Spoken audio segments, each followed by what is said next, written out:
Welcome to Ethiopia Today. Our presentation covers the following topics. China's style of democracy is much better, says Museveni. Indian investors confident in potential of Ethiopia to be thriving investment hub and region. The Mastercard Foundation seeks partners to provide access to inclusive financial services for the agriculture and adjacent sectors in Ghana. Cameroon says frightened separatists relocate to border with Nigeria. Harass civilians. China donates military equipment to Somalia to aid war against terrorists. Ethiopia postpones privatization process of Ethio Telecom company. The details are as follow and invite you to stay tuned. China's style of democracy is much better, says Museveni. President Yoweri Museveni of Uganda has praised China's style of diplomacy, saying it is much better than the double standards held by the West, the reported independent Kampala. Museveni said in an interview that he sees double standards in the Western response to Russia's military operation in Ukraine, and China's approach of not interfering in others' domestic affairs is much better. He rejected allegations that Beijing expands its influence by drawing smaller economies into debt traps. Africa has been having problems for the last 600 years due to the slave trade, colonialism, neocolonialism, and none of it was from China, he said. Museveni said China supported Africans' fight against colonialism before starting economic activity on the continent. They do not impose their offers if you do not want them, the president added. Indian investors confident in potential of Ethiopia to be thriving investment hub and region. Indian investors have expressed confidence in the potential of Ethiopia to be a thriving investment hub in the region and the continent, with the commitment to solve investment challenges in the country. Foreign Affairs State Minister Redwan Hussein held a meeting this week with Indian investors in Ethiopia and members of India's investment forum to address investment challenges in Ethiopia. The discussion between the state minister and the investors ranged from issues related to availability of foreign currency to security and taxation, among others. During the occasion, Redwan explained the various investment opportunities available for foreign investors since the ascent to power of the new political administration 3 years ago. He thanked the Indian investors for investing in Ethiopia even during difficult times, setting examples for foreign investors. The state minister stressed the commitment of the government to address the concerns of foreign investors in Ethiopia. The investors on their part expressed confidence in the potential of Ethiopia to be a thriving investment hub in the region and the continent, with commitments to solve investment challenges in the country. The Indian investors appreciated the goodwill of the Ethiopian government to give attention to their concerns with devotion to address them, according to Ministry of Foreign Affairs. Over 600 Indian investors are engaged in various investment sectors in Ethiopia. Ghana. The Mastercard Foundation seeks partners to provide access to inclusive financial services for the agriculture and adjacent sectors in Ghana. The Mastercard Foundation announced the opening of an expression of interest process to collaborate with prospective partners in bridging access to inclusive financial services for the agriculture and agric-adjacent sectors to unlock work opportunities for young Ghanaian women and men, reported All Africa Media. Through the EOI process, the foundation is seeking partnerships with organizations in 4 key areas, which are central to the delivery of its Young Africa Work strategy in Ghana, namely, access to capital to develop and implement innovative financial solutions for smallholder farmers, women-owned and youth-led agribusinesses, and to build the resilience of at-risk and vulnerable people in the agriculture and adjacent value chains, including rural women. Secondly, technical assistance and capacity building through the implementation of structured interventions, including business education, mentorship, and role modeling. Build the capacity of young women and men in the sector. Focus areas to include financial literacy, access to finance, digital literacy, among others. The intervention will also seek to strengthen local cooperative groups to support women and youth. Thirdly, access to market through the development of structured systems.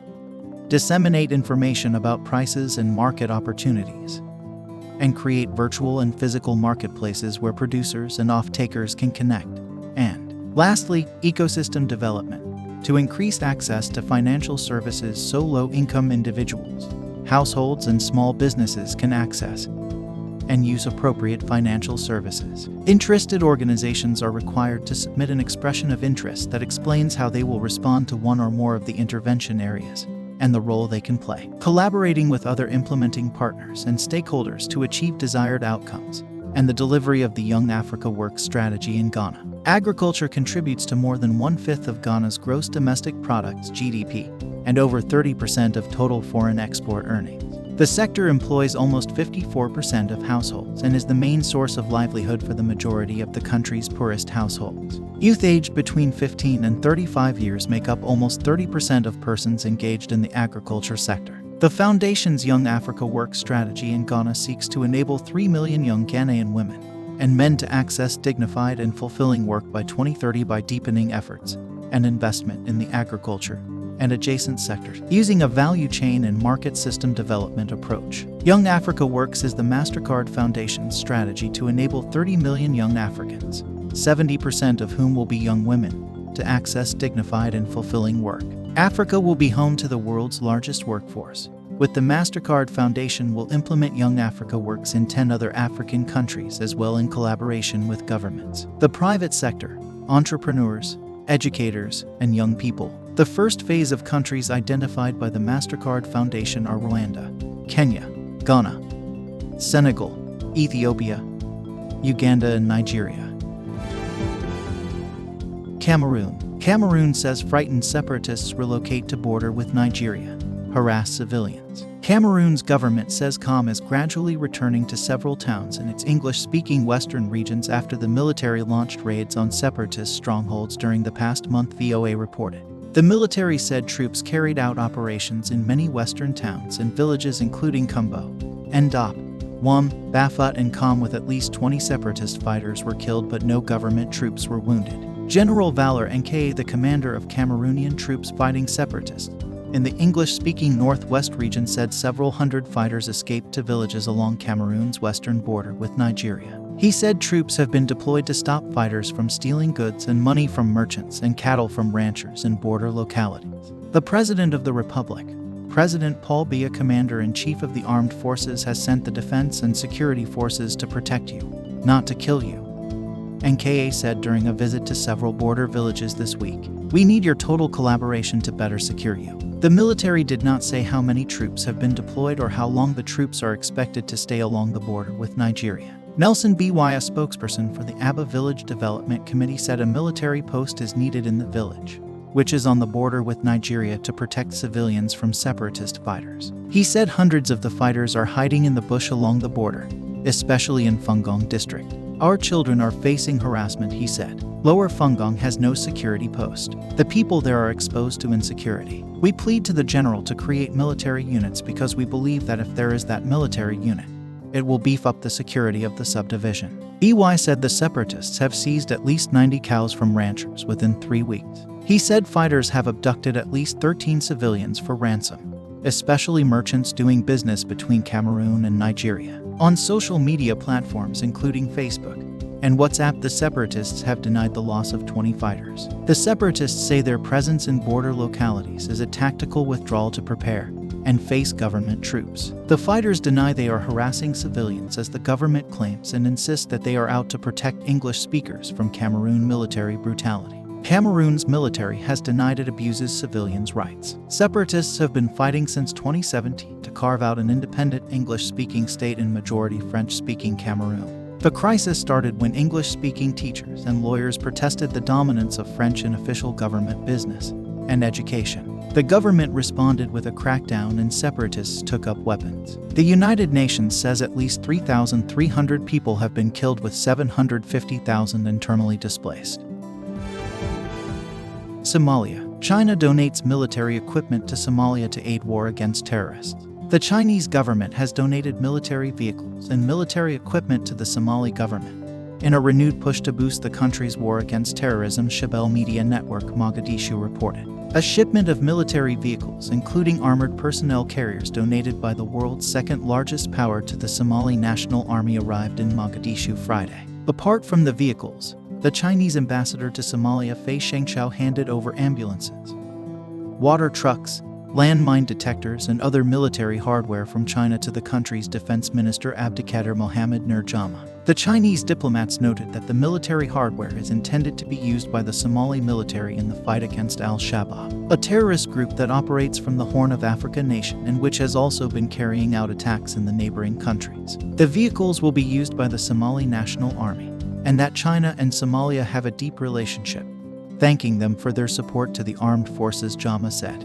Friday's gesture, according to the Somali minister, demonstrates the deep relationship between the two countries and that Somalia thanks them for their support to the local armed forces. His sentiments were echoed by the commander of the armed forces, General Odo Yusuf Rage, who noted that the military support was delivered to the Somali National Army in a timely manner. He further indicated that there is other equipment on the way that will be delivered to Mogadishu by Beijing. On several previous occasions, the Somali National Army has handed over all types of military vehicles to pro-Somali forces in a bid to thwart al-Shabaab's spread, but the forces have not yet succeeded in capturing many areas controlled by the group. Forces drawn from the African mission in Somalia, AMISOM, have been operating inside Somalia since 2007, trying to help the country back on its feet. However, the AMISOM mandate is almost up, and the responsibility to ensure peace and stability will be in the hands of the country's military. This reinforces the significance of Chinese donation.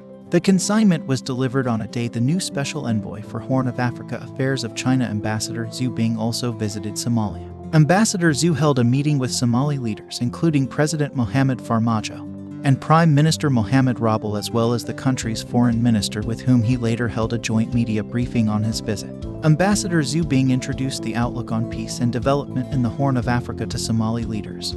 Part of the joint statement read, they exchanged views on the implementation of the outlook to support African nations addressing the triple challenges of security, development, and governance the African way. The Somali leaders welcomed Zhu Bing's visit and his appointment as Special Envoy for Horn of Africa Affairs. They noted that they looked forward to the positive role played by the Chinese Special Envoy in the region amid talks revolving around the bilateral cooperation between China and Somalia in various other fields. Are you looking for professional website and secure web hosting services? If so, you have come to the right place. Everything you can imagine is real. For us, impossible is just an opinion. As all our experts are highly professional and friendly, the digital home of your business is in safe hands and no more technical pressure on you. If you require a charity website, we have 20% off. Our team has already delivered great projects with highest standards which our customers always love. We are a forward-thinking team and hunger to deliver more and help. Let's bring your dreams into reality. Get in touch today. Contact at ethiopiatodayofficial.org. Ethiopia postpones privatization process of Ethio Telecom company. Given the recent developments and fast-moving macroeconomic changes both globally and from a country perspective, the government of Ethiopia has postponed the privatization process of Ethio Telecom, according to Ministry of Finance reported ENA. In a statement it issued, the ministry recalled that as part of its homegrown economic reform program, the government had laid out framework for the privatization of public enterprises. The purpose was to broaden the role of the private sector in the Ethiopian economy, improve the efficiency of public enterprises, enhance their competitiveness, increase their access to capital, and enhance the quality and accessibility of their services, it added. In line with this program, the government had proposed a partial privatization of Ethio Telecom by selling 40% of the equity share capital of the company. In September 2021, the government of Ethiopia released a request for proposal for partial privatization to invite proposals from interested parties that can add value to the company by bringing in best practices in terms of operations, infrastructure management, and next-generation technological capabilities. It had therefore subsequent discussions with several bidders, according to a press release of the ministry. However, the ministry said given the recent developments and fast-moving macroeconomic changes both globally and from a country perspective, the government of Ethiopia has chosen to postpone the privatization process. The government believes that taking time to accommodate the improved macroeconomic situation as well as continually improving financial performance of Ethio Telecom will result in better value for all the parties involved, and in particular the citizenry of Ethiopia. The statement also stated that the government of Ethiopia remains committed to finalizing the privatization process and looks forward to re-engaging in due course with existing and additional parties that have expressed interest in the request for proposal. Thanks for staying with us. If you enjoyed our presentation, give us a like and share to your social contacts. And also don't forget to subscribe and tap on the notification bell if this is your first time. Please also check on our collection of favorites on the description section below. See you on our next video. Many thanks.